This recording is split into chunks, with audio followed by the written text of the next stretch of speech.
For more than 2 decades, Valve has existed like a paradox at the center of the gaming industry. A company that behaves like a ghost, speaks like an oracle, and yet quietly shapes the behavior of hundreds of millions of players without ever raising its voice. Steam is not simply a store. It is a psychological ecosystem, a marketplace built around trust rather than pressure, around freedom rather than friction, around desire rather than demand. And in November 2025, when Valve revealed its newest wave of hardware, devices no one expected, built with a purpose no press release fully explained, it became clear once again that Valve wasn't competing in the console war, the platform war, or the hardware war. Valve was competing in the battlefield of human behavior, because the real story behind Steam isn't software or sales or seasonal discounts. It's the deeper question: how does one company control the future of gaming by refusing to act like a traditional company at all? Most people misunderstand Steam because they evaluate it through the lens of ordinary corporations. KPIs, product roadmaps, quarterly goals, and predictable behavior. But Valve doesn't operate in straight lines. It operates in loops, incentives, and psychological architecture. The company built the world's most powerful distribution platform by deliberately removing the pressure mechanisms others rely on. No lock-in, no subscriptions, no aggressive monetization. And when the industry expected the next predictable step, Valve went silent, only resurfacing with a new generation of hardware that seems less like an announcement and more like a strategic message. The misunderstanding comes from a simple mistake. People look at Valve's products when they should be studying Valve's principles. Technologies change, but psychologies endure, and Valve designs for psychology first. Identity, autonomy, status, curiosity, and creative control. Its new 2025 hardware is not a gadget, it's a deeper move in a long, slow game that other companies still haven't realized they're losing. To understand Valve, you must stop asking, what are they building? And start asking, what behavior are they engineering? The company that refuses to be a company. Valve has always behaved like an organism rather than an organization, fluid in its decisions, shape-shifting in its priorities, uninterested in the conventional rhythms that dominate the business world. From the outside, this looks like chaos. Internally, it functions like a high-trust ecosystem built on an unusual psychological insight. People create their best work when they believe they own the outcome. This belief, planted deeply into Valve's culture, explains the erratic release schedule, the long silences, and the surprising inventions. And it's the same belief that underpins the structure of Steam itself. Steam succeeds because it mirrors the psychological comfort of Valve's own philosophy. No pressure, no required loyalty, no punishment for walking away.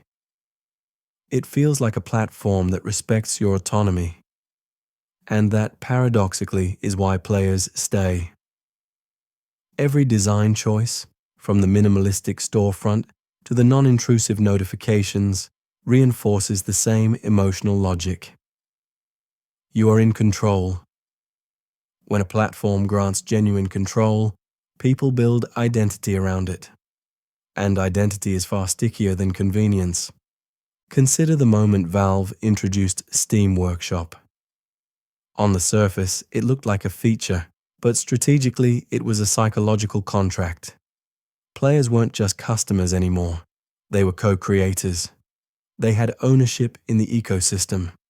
The moment players began uploading mods, skins, and levels, Steam transformed into something competition couldn't easily replicate: a marketplace of meaning. People don't abandon the place where their creations live. This brings us to the new hardware revealed in November 2025. Many analysts compared it to the handheld race, the VR arms race, or the hybrid device trend. But none of those interpretations understand Valve. This hardware isn't about specs or screens. It's about reinforcing the personal relationship between player and platform. Valve observed a truth the industry misses. Players don't want devices. They want continuity. A way to carry their identity, their library, their preferences, their creations, effortlessly across contexts. The new hardware is Valve expanding the emotional perimeter of Steam.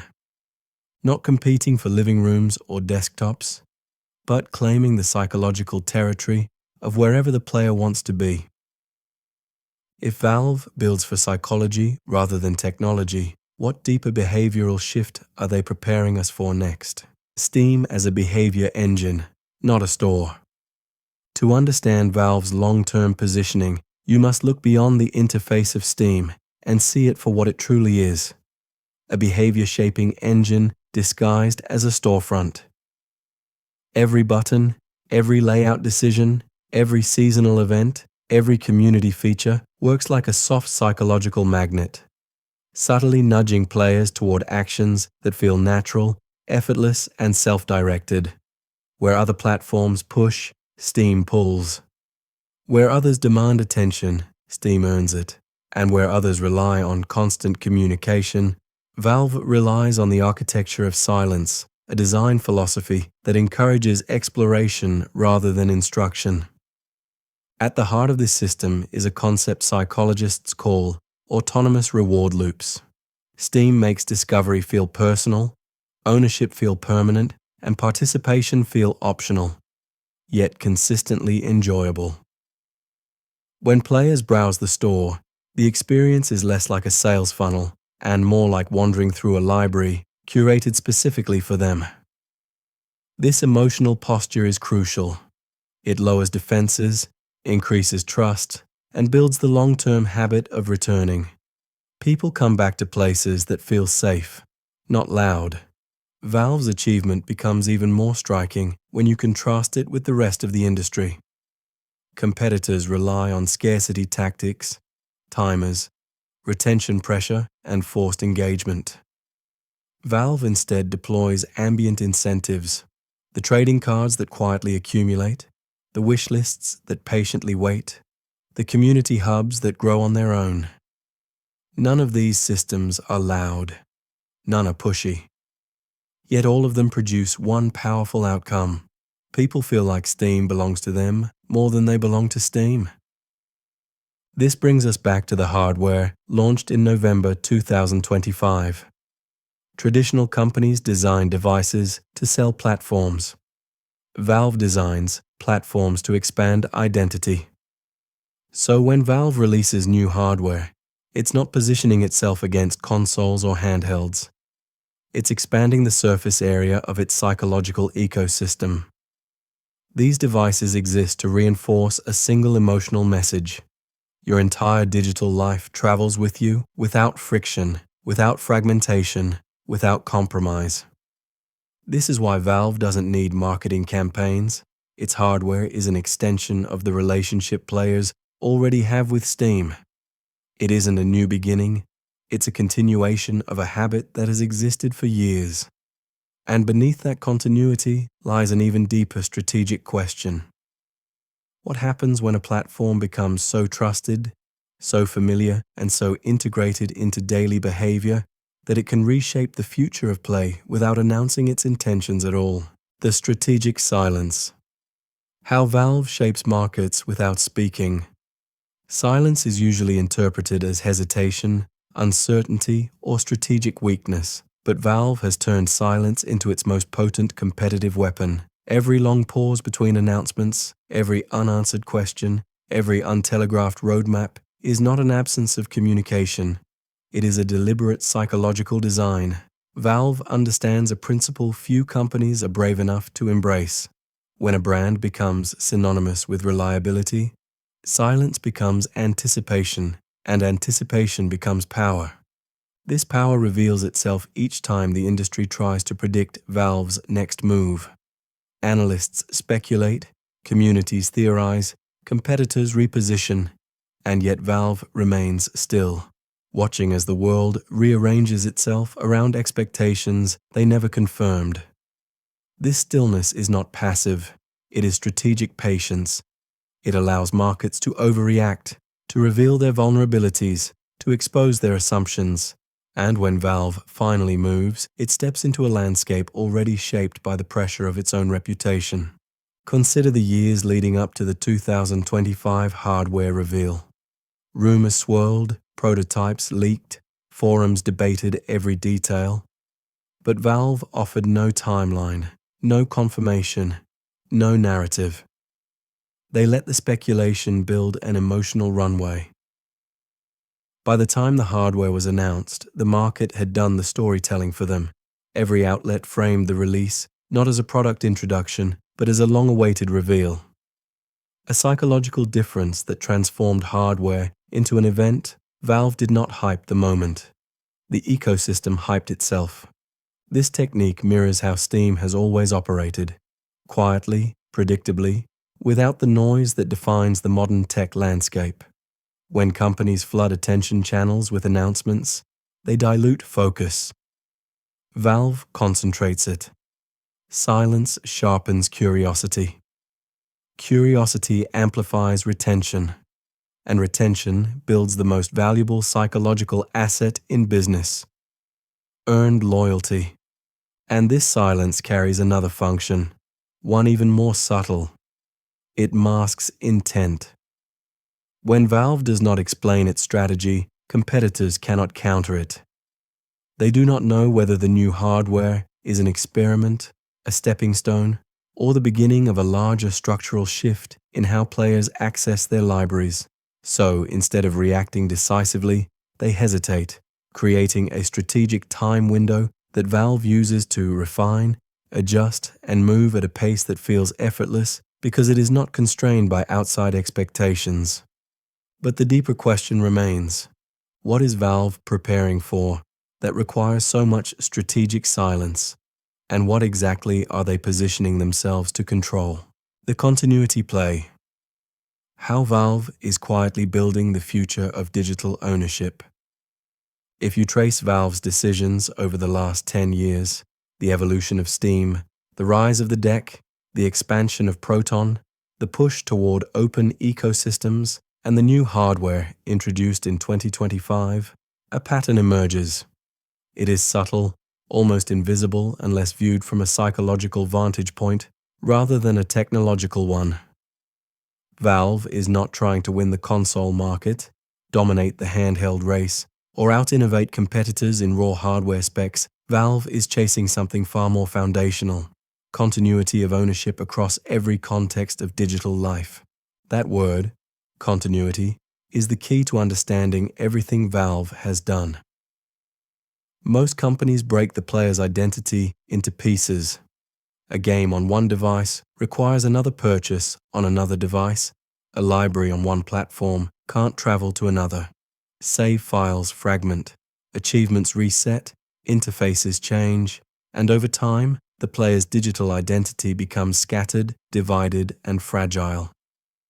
Valve saw that fragmentation not as a technological failure, but as a psychological wound. Because when ownership doesn't feel continuous, it stops feeling like ownership at all. And once ownership weakens, loyalty weakens with it. Steam's entire architecture is built to repair that wound. A single library, a single identity, a single history that stretches across years, devices, and experiences. And the new 2025 hardware is the next extension of that psychological promise. Valve isn't selling a gadget, it's reinforcing an emotional truth. Everything you own travels with you. This is why the hardware's design philosophy feels so different from traditional product launches. It doesn't try to replace consoles or PCs. It doesn't declare war on any competitor. Instead, it quietly integrates itself into the player's routines. It works on the train, at the desk, on the couch, or on the go, but it always feels like Steam. Familiar, continuous, anchored in the same identity the player has nurtured for years. The real insight is this: Valve isn't fighting for market share. It's fighting for psychological share, the continuity of a player's relationship with their digital self. And when that continuity becomes effortless, something profound happens. The platform becomes inseparable from the person who uses it. Yet there is one final layer to this strategy, one that explains both the silence and the precision, one that hints at the long-term horizon Valve is navigating toward, a horizon that extends far beyond hardware, platforms, or even games. Because the question lingering over all of this is simple and yet enormous. What future does Valve see where continuity becomes the most valuable asset in the digital world? The future Valve is quietly designing. If you step back from the products, the updates, the experiments, and even the 2025 hardware reveal, a different picture emerges. One that feels less like a corporate strategy and more like a long-term psychological blueprint. Valve is building a world where digital identity is stable, where ownership is portable, where ecosystems feel less like walled gardens and more like personal archives that travel with the individual. And in an era where the boundaries between devices, platforms, and realities continue to blur, continuity becomes the anchor that keeps people loyal. But this raises a final question, the kind that lingers long after the video ends. What happens when a company that already owns the behavior of millions gains the power to define how digital life itself should feel? Because Valve's moves, subtle, quiet, meticulously spaced, point toward a future that the rest of the industry has not yet recognized. A future where platforms don't dominate users, but users dominate platforms through the gravity of their identity and creations. And if Valve is right, then it's only just beginning.